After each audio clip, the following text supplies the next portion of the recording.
Okay, welcome everyone. We are now live, and I'm absolutely thrilled to welcome you to today's Ask an Expert session. So I'm getting feedback here. Welcome everyone. We are now. There we go. Okay, so I am Dr. Deirdre Pickrell. I'm the Dean of Student Success at Yorkville University and the Toronto Film School. And on behalf of our Student Success team, I am very pleased to welcome you to today's Ask an Expert. Our goal with these sessions that we do weekly at this time is to provide all of our students with information, tips, and resources to help them be successful throughout their programs and beyond. Our expert will offer some brief thoughts on the topic of the day, and then we will take questions. I ask if you could please direct your questions to the Q&A option at the bottom of your screen if you're joining us in Zoom. You can also use the chat feature. I've been bragging lately that I learned how to disable that, but our speaker today, we've agreed to leave that open for you, so feel free to use the chat as well.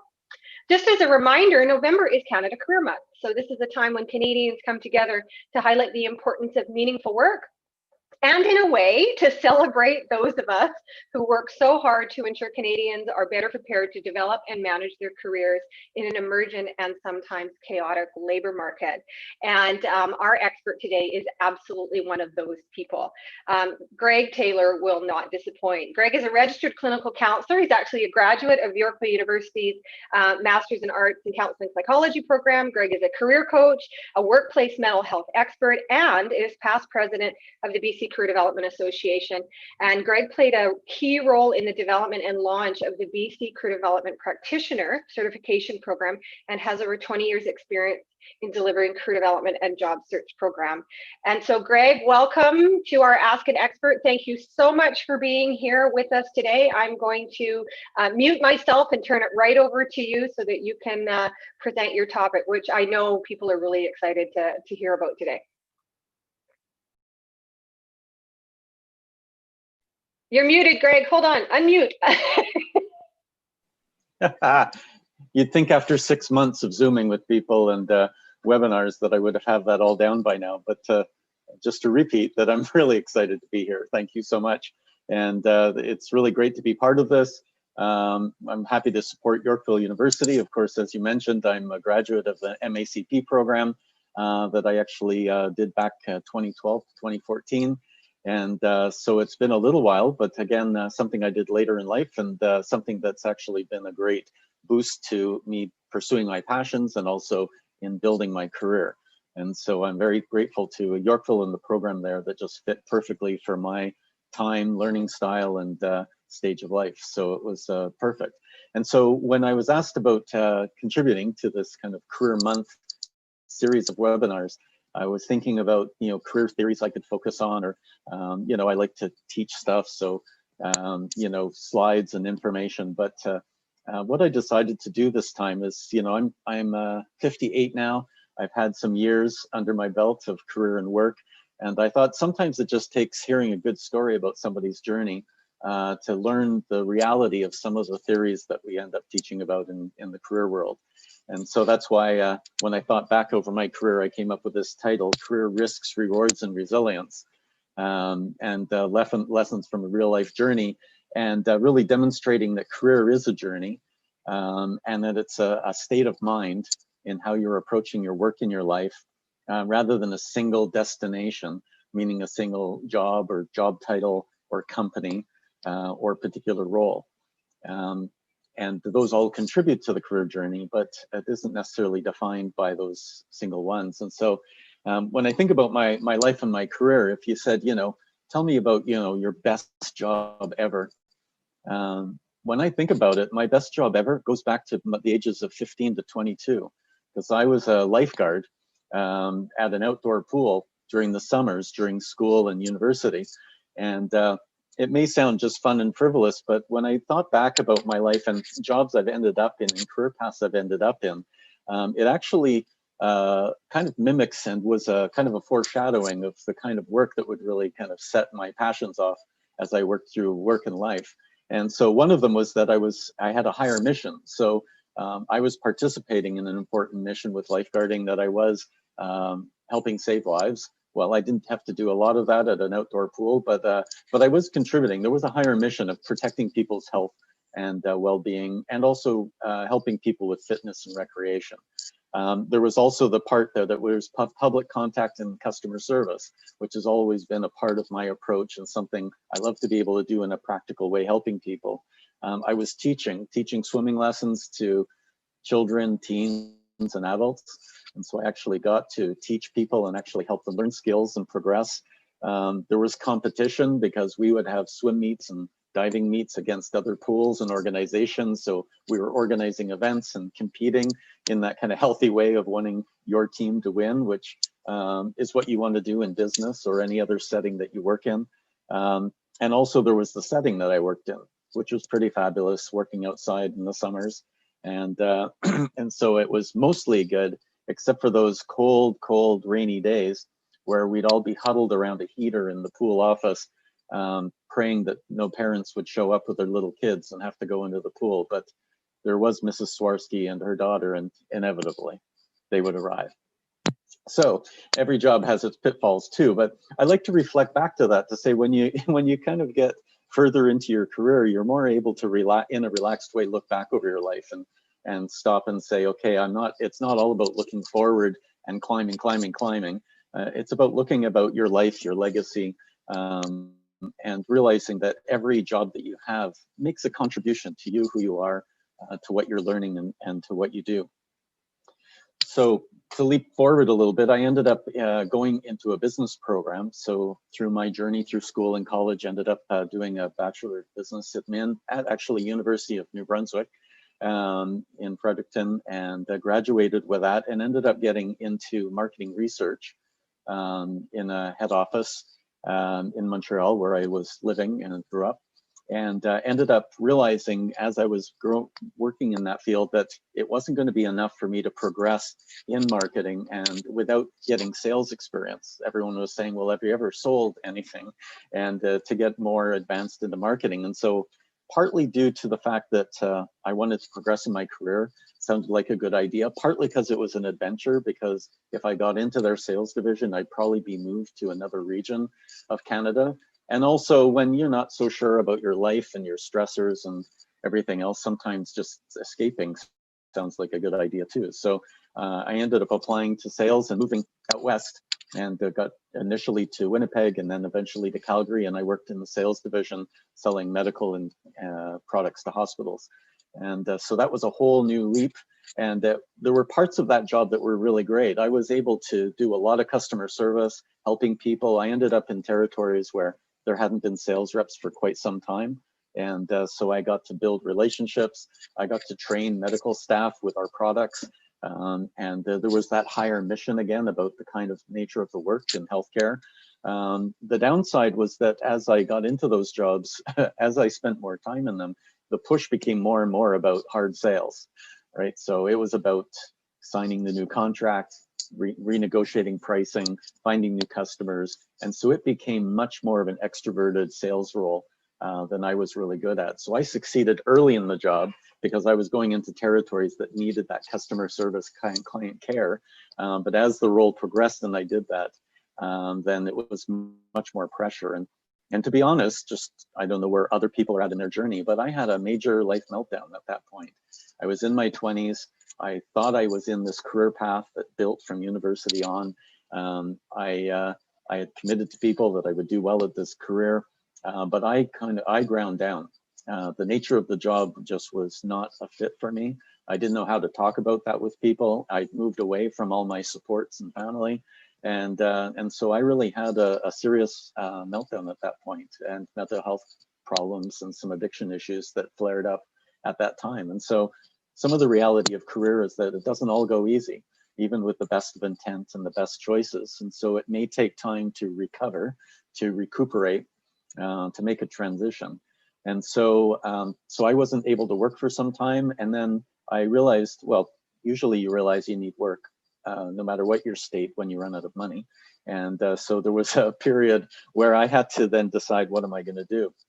And so I ended up being able to get into a waitering job for a couple of years, and it was the perfect career transition for me because I got to work with the public. I didn't have to take work home with me, and I could do varied shifts based on how I was doing. And so it was a great bridging job that eventually moved me in.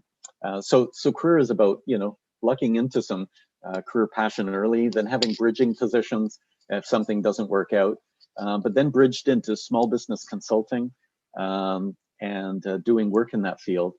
And what had actually happened was I'd finished my business degree, I'd been doing waitering, and I was thinking, well, I don't have the money, the time, or the resources to change careers, go back to school.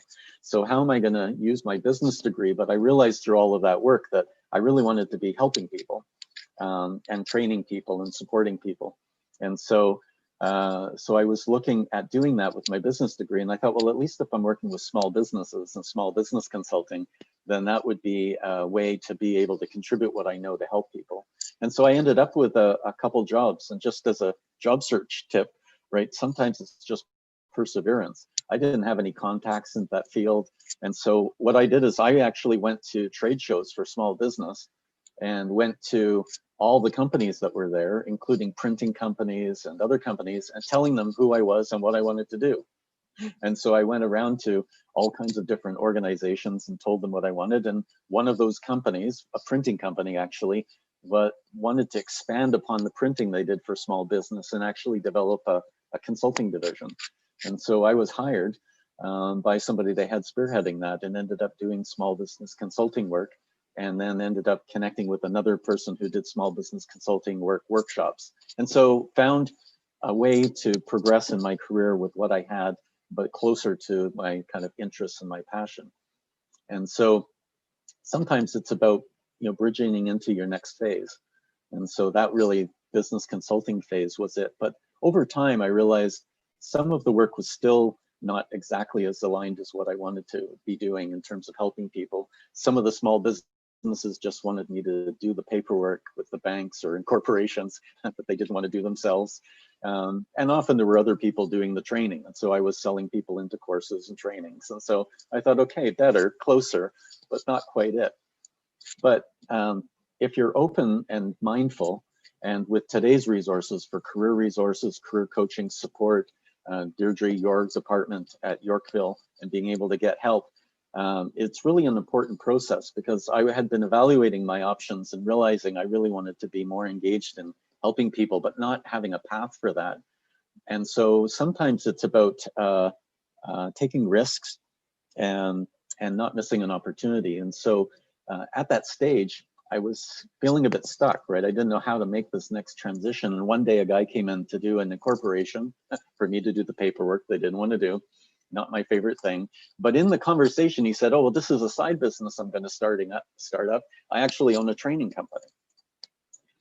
And something inside me, and I wasn't the most extroverted guy back in those early days. And so, but something inside me said, you have to ask him. And so when he came in to pick up his paperwork a couple of weeks later, I said, so, hey, great, here's your stuff. And, you mentioned a training company, can you tell me more about that? And it turned out that he owned a company that did multiple contracts with various government departments doing career and employment counseling programs. And so and so we had a conversation about it, and he was about to leave, and he said, well, he said, actually, do you do training, right? And so I used the proverbial yes, because I wasn't doing a lot of the training. The other guy in the company was doing the training. But he said, so you guys do training? And I said, yes, we do. And he said, well, because I'm looking for a part-time instructor in one of our career programs and in job search programs. And he said, so would you be interested? And so in that moment, one of those you weren't ready for at moments, I said yes, right? And so sometimes career is about saying yes, despite being unsure of yourself and not quite sure how it will work out. And so I said yes. I ended up going for an interview. He actually did an information interview where he kind of pried out of me my transferable skills, saying, well, you have a sales background, right? That would apply great to helping people sell themselves. Can you do business writing, which I did a lot of in my degree and in my business work? And he said that can help people write their cover letters, right? So there were all these transferable skills that I had done, and I had done training in my lifeguarding job, and I had done it in my sales job. And so I was hired in, and that was my entry point into a 20 or 25-year career in career and employment counseling. And so that was my entry point. And I flourished because it fit so well with me, and I had a great passion for being able to really help people. And it was great. So I used my business degree, and then along the way got some certifications and the credentials, and along the way in HR and also in career development. And so over that time, but my career varied during all of those years in career development. It started out as an employee for organizations doing these programs, and I worked for a couple companies, all of this happening in Calgary. And then sometimes life happens, right? So you decide to make big moves. So career can also be adapting to other life priorities, right? So I had decided at that point, for some personal and other reasons, that I wanted to move out to Vancouver. And so I ended up leaving a good job that I had, that I was enjoying, but had a bigger draw, a bigger sense of my life needing to shift to Vancouver and the coast. And so I ended up leaving that job, doing some networking in Calgary to see, could I find somebody who had links to jobs in Vancouver. Met somebody who was thinking about maybe setting up and getting some career contracts out here, and then packed up and moved out here. And so I got out here. I lived here for a couple or more months with some friends, started the need to get my own life together. And just as that was happening, one of those networking contacts from Calgary ended up winning a contract they did in the Vancouver area. And so one day I got a call, met them for lunch, thinking it was just a networking meeting. And they had just been at the government agreeing to a contract, and looked at me and said, okay, here's what we need to do. And oh, by the way, do you want the job? And so, you know, sometimes it's planting seeds, right? Career is about planting seeds with people that end up flourishing later on. And you never know which contact that you make over time that might turn into an opportunity. So I ended up working in that area with that company, but also sometimes it's taking a risk. So that company ended up losing contracts in Alberta, and after a few years, they ended up going out of business. But I was the one that was actually running the programs in the BC area, and the government was the one, I was the main contact. And so I had to make a decision. Do I just wrap things up and find a job? Or do I take this opportunity to keep the gig going that I was so passionate about? And so I set up my own business, and I was able to, because of my relationships and the work I had done with the government here, to sign a contract directly myself to deliver similar programming, and to continue my journey doing career and adult career planning work. And so I ended up self-employed. I had my own self and a couple contractors doing these programs. And over time, the Transitions program and Transitions Career and Business Consultants, the company I had, ended up flourishing. And we had 2 locations, and I had 15 staff, and we were doing these programs that were so wonderful. And then sometimes careers come to an end that you weren't expecting. And so this was a longer term work between the work with companies and my work within my own organization. I had been part of the BC Career Development Association. There had been all of this talk of funding changes within the province. And so the environment around me was changing. And so we were in a process where the government decided to cluster funding for programs into centralized work centers. And so I had to decide. I had this luxury of running my own business. I had these 3-week programs with people going through 3-week-long processes with coaching and follow-ups. And then the new model was going to be case managed process with resource rooms and shorter term workshops, which can be another effective way to deliver those services, but very different from the way I had been delivering it. And so in the discussions with other organizations that were all looking to partner to kind of succeed at these RFPs and these contracts for these large centers. At one point in there, I had to decide, was this really what I wanted? And I kind of expected it to be what I wanted, because I'd put all this time into the sector. Everybody else around me expected me to want to do it because of my role in the association. But there was a little voice inside saying, is this really what you want?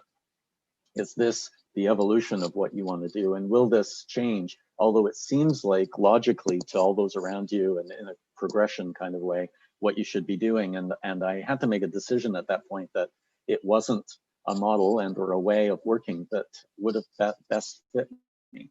And I've seen, and I think because I've been a career counselor, I have enough insights, and that's why I'm sharing these stories, is to say, you know, doing the right thing or what looks like the logical thing on the career ladder doesn't mean it is the right thing and you'll be successful. Because I didn't want to be the guy who went into the new model and then bemoaned how it didn't match up with the way it used to be, right? That was my worst nightmare, was that with the fear of that was greater than the fear of leaving this and finding out what else I was going to do.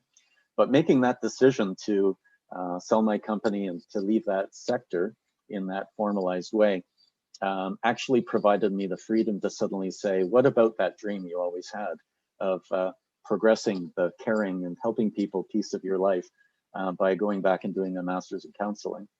And so it was by ending the one thing that it opened up the opportunity for me to really reflect and take the opportunity to go back to school. And so that's when I did it. And so I was 49, graduated when I was 51, 52.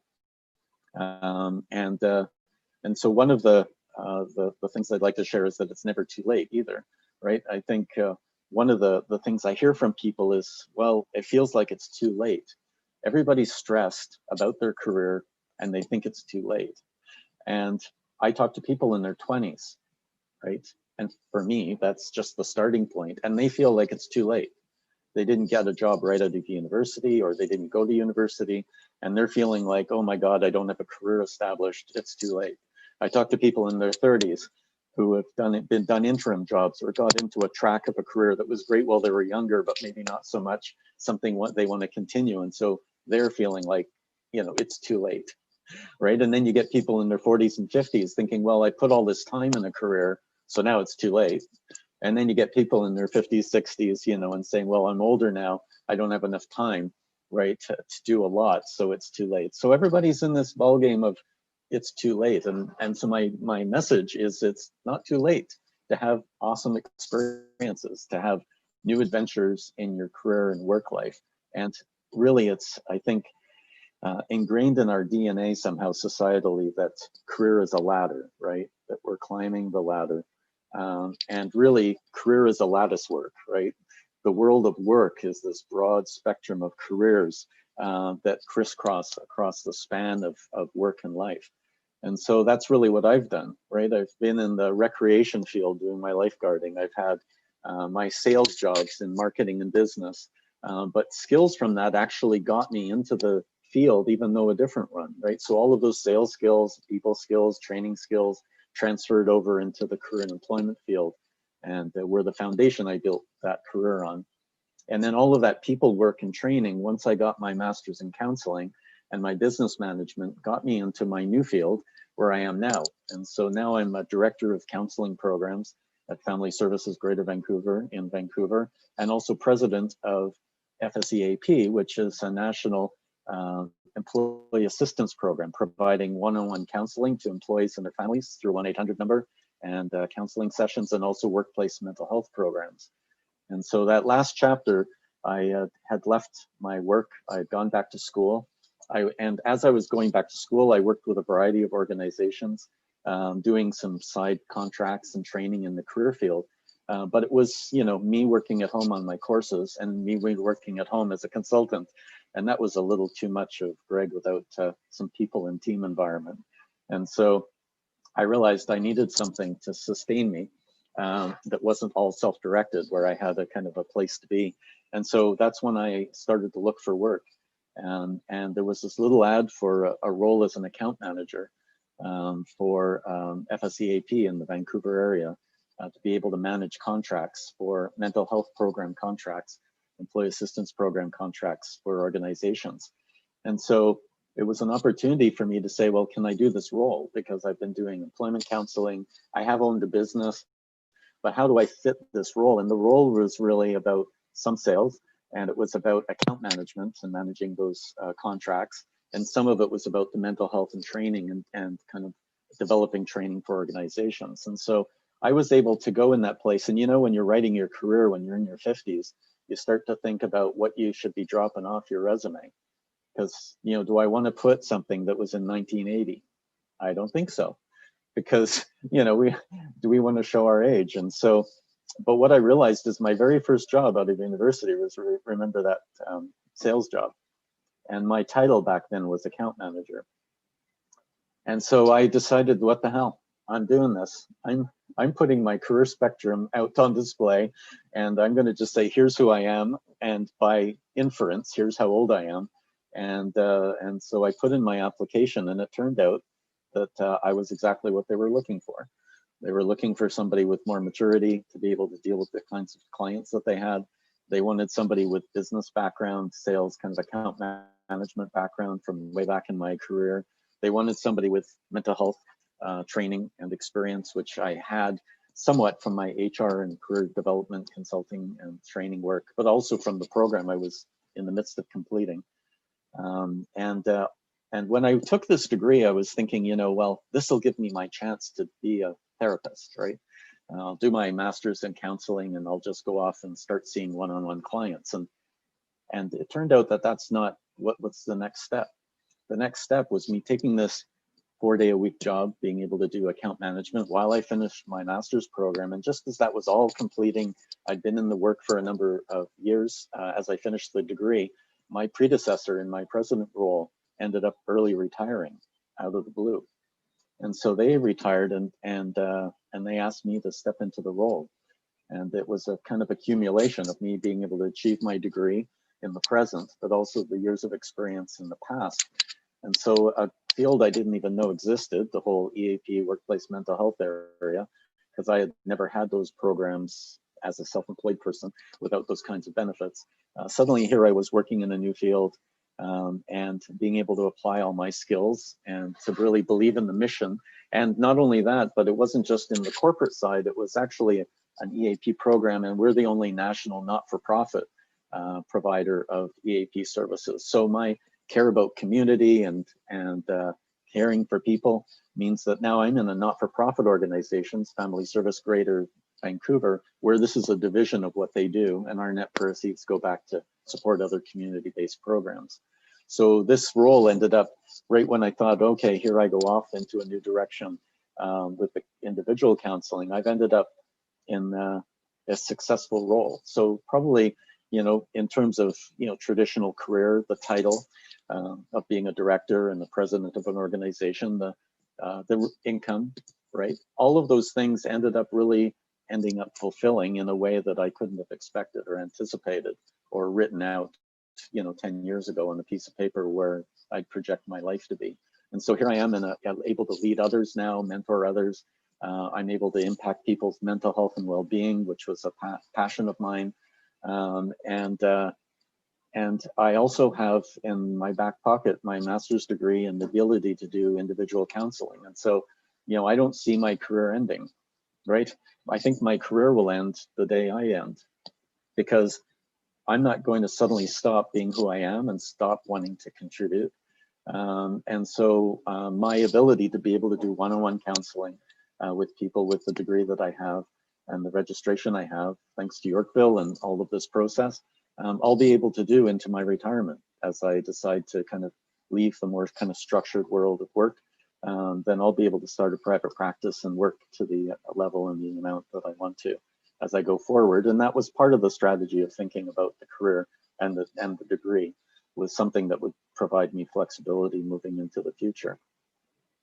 And so that's my career journey, all kinds of twists and turns. And I hope that was helpful for people to hear that, the mix that I've experienced. I've got goosebumps. And I've known you for, I don't know, Greg, how long have we known each other? It must be at least 15, if not 20 years. Oh, yeah, 20. So I learned all sorts of stuff today, but I think we do have time for a couple of questions. If anybody has a burning question for Greg, then use the Q&A channel. But I felt it was really important to kind of come full circle, Greg. And it's really fascinating, all of the little nuggets that you know that you surfaced throughout your story. And I loved that. Looking at life and as life as a legacy, right? And who would have known when you were 15 and lifeguarding that, you know, the things that brought you there, that's actually been a theme throughout. And maybe you had to dig a little deep sometimes to see that theme, but it absolutely has been a theme throughout your life, which is, you know, that's I think what sometimes we get steered into careers that maybe aren't a great fit because we've lost that. Like, what are those innate things that really bring us, you know, our full selves to life, if you will, and can we find a way to make that into something that we do in the workplace, that we spend so much time at work? Yes, exactly. You know, and when I think about, you know, people's life as a counselor, I think, you know, the kind of three cornerstones of people's happiness is community, connection, and contribution, right? Community is being part of something bigger than yourself and connected to others. Connection is having good personal relationships, and then contribution. And any ways that your career can contribute and add into those factors of life, the more it'll be supporting kind of your well-being and wellness over time. Yeah. So we've got a couple questions that have come in. I'm conscious of time, but I'm hoping that, Greg, you can just give us a couple more minutes. So first question is, how do you think your story of unexpected twists and turns is particularly relevant in today's uncertain world during the pandemic? It's quite a meaty one for you. That is a meaty one. Yeah, and I think it's fully relevant, right? So back when I had my, you know, I had my personal meltdown phase that I talked about, and it just was a wall. It was just riding into a wall for me in terms of, you know, it's like somebody shot the projector in the movie theater of my life, right? I had a future imagined of what it would look like. And when that job didn't work out and I had my own personal challenges, you know, it just felt like I was at the end of something and I didn't know how there would be a new beginning. But it definitely did end up being a new beginning for me once I climbed through it. And so it's the same with the COVID time. You know, we may need to make decisions that are bridging decisions, right? So this actually may have a direct impact on the path of our career, but it doesn't have to be impede us from making positive connections and finding a bridging position that can take you forward into the future. And that you can't predict the future. And we were talking earlier about the pandemic being such a negative impact in so many ways societally, but it's caused us to pivot personally in organizations in the work that we do. And so it forces us to be innovative. Yeah, absolutely. Absolutely. So we have somebody asking, Greg, we get this a lot, and I might be one of our MACP students. I don't know, but how tough is it to manage work and school at the same time? I understand there is a bit of an adjustment, but how is it realistically? Boots on the ground, how'd you make it work, Greg? I tell everybody that, that I earned my degree in a coffee shop. That's how I personally did it, that being at home was just too distracting for me. And so I had to create a space. It was hard work. I also had to set boundaries and change my life form, my life shape. So I'm an active, engaged person. I'm involved in community groups and other kinds of committees, and I have friends. I live in, you know, my partner and I live close to downtown Vancouver. Don't have a lot of extended family, so our family is friends, and so that means going out and connecting and socializing with others. And I had to set boundaries and change how my life looked. I had to tell people for the next 2 years, you're not going to see me on Sunday afternoons for our social time. I'm not going to be able to say yes. I had community groups that wanted me in leadership positions that were, you know, ego-flattering and honoring, and also would have fit my desire to contribute. And I had a script that said, no, I can't do this. I'm not good at saying no. So I had to have a script that said, no, I can't do this for the next 2 years. And so I set strong boundaries to carve out my time. I had a job that was 4 days a week while I went through the full-time program. That also helped me. So having if not a flexible schedule, seeing if you can negotiate with your work around some reduced hours. If that's not possible, then you just have to be even more firm and it's blocking time. It's not, I have a lot to do and I might do it Tuesday, Wednesday, or Thursday night. You need to have blocked time where you commit to it. And so that is study time. Whatever part of your study you do, you may be able to adapt, maybe a bit more reading, a bit more writing, a bit more posting, but you have to block your time. And you just have to realize Yes. your life can't look the same as it did before you started, and that you will get your life back after it ends. Absolutely. Those are all strategies that I used. I did all of my graduate work, raising a family and working full time. But you absolutely have to really claim your space in order for it to be successful and to not drive yourself crazy, right? Otherwise, people don't sleep, they don't eat well, all those sorts of things. So I've got one last question for you, Greg, and then I will let you go. But you've got so many cool messages for students that I could keep you forever, but I promise I won't. What would you say to people who have regrets over career decisions from their past? That's a good one. Life is a long journey, and it leaves room for mistakes because there's time to correct them. I think we have to have grace and with ourselves, because we don't have a crystal ball. We don't have the ability to foresee the future, and sometimes we just make the best decision we can in the moment.